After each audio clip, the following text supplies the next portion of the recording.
Hi, y'all. So, I wanted to talk about optimism today. And, it's kind of weird because sometimes I feel like I'm just lying to myself to feel better. But at the same time, I don't feel like I'm lying because there was some really wonderful moments in my past. I honestly feel better and happier when I can look at things with a little bit of optimism rather than just continuously think about the negative, bad things about it. I feel like if I always think of the negative, bad things, that I just stay more depressed and sad.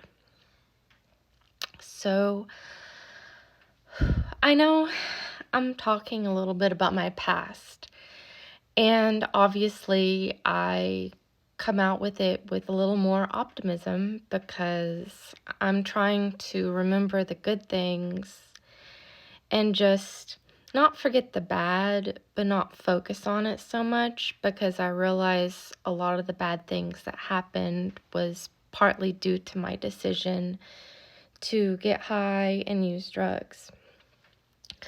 So I know it's a little weird.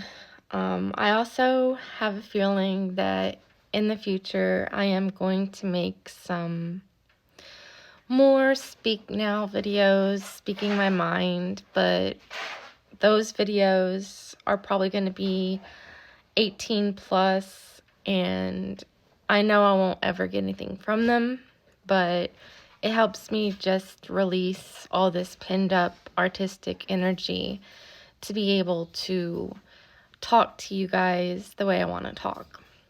But obviously this video, as well as my other videos, are pretty much PG-13, so I don't have to restrict them to 18 plus, but I look back at some of my Aaliyah Avatari videos, and I do kind of miss speaking my mind and saying words that I don't have to continuously focus on not saying a bad word.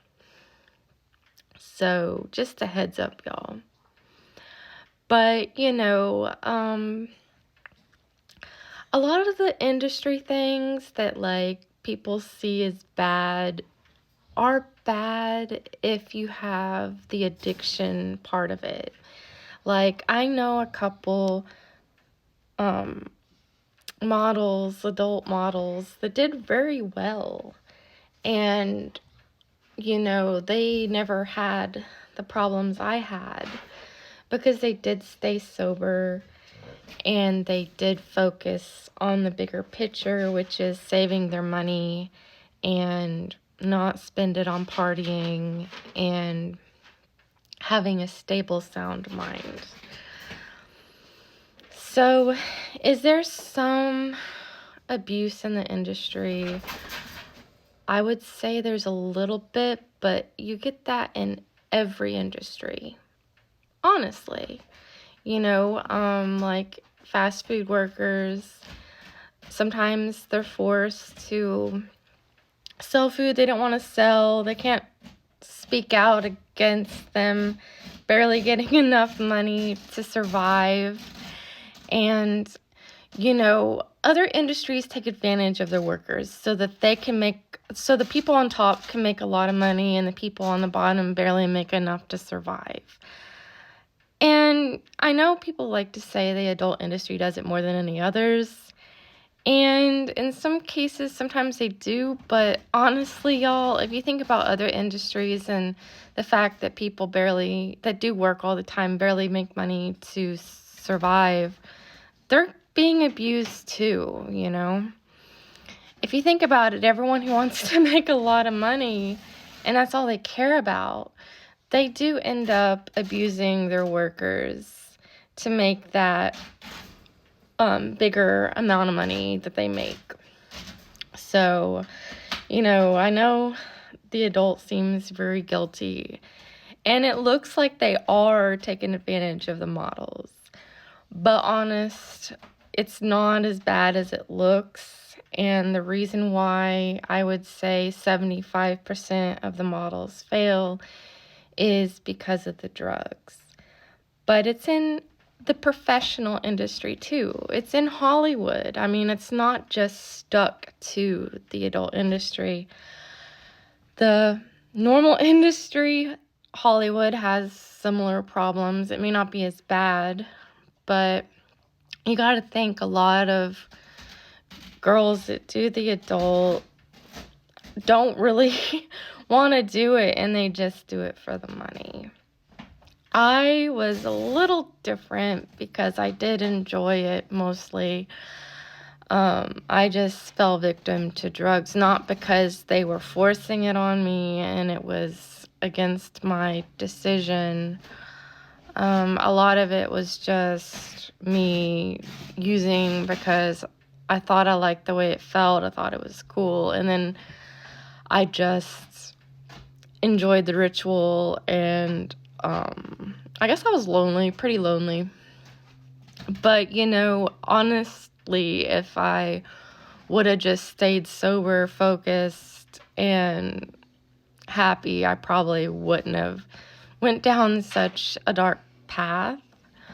Do I think marijuana leads to other drugs? I kind of think that if it was legal and more accessible, it wouldn't. But because it is so illegal in most states still, and you have that aspect of guilt when you use it because it is illegal, it does lead to other drugs. Like, I do think if it was legal federally and you could go to the store and get it, I think it would be less of a gateway drug. But I do think it's a gateway drug while it's illegal, because you do behaviors and you have to go to drug dealers and all that kind of leads you down a path to harder core drugs. So I'm kind of torn half and half whether it is a gateway or not a gateway, but I do think it's a gateway if you use in a place where it's illegal, because it gets you used to that kind of behavior and you're around people that probably deal other stuff too. But I am trying to be optimistic about my prison stint, my jail stint, my adult industry stint, because now I'm older and I realize the main reason why I failed and did miserable was because of my drug use. And then when I failed so hard, of course I blamed other people and the industry and everyone else, because I didn't see myself as the reason why I failed. I saw it as just people being mean and heartless and evil. But now that I'm older and I'm able to step back and go, yeah, I failed because of my marijuana use, I do feel better about it. And I can say now that it's not as bad as a lot of people like to give it credit to be. That I failed because of my addiction and not so much just people having it out for me. And of course, when I was on marijuana, I was delusional, and marijuana did cause me to be pretty psychotic. I thought people were after me, and I thought all these horrible things because in my mind, that's what made sense. Anyway, I am going to keep seeing my past optimistically because it helps me not get so depressed. I just wanted to say that, like other industries, all industries at the end of the day kind of abuse their bottom line workers because, they barely pay all of us enough to survive. And that is a kind of a form of abuse, if you ask me, because they're abusing the low wage workers to make more money themselves. Anyway, this is Nikki Blue on TikTok and Blue Star 3 on YouTube. And I just wanted to say that, I am going to keep talking about my past. But, that's why I want to do it optimistically, because at the end of the day, I'm the person that failed. And now I know why, and I can move forward. I love you guys. Mwah. Love you.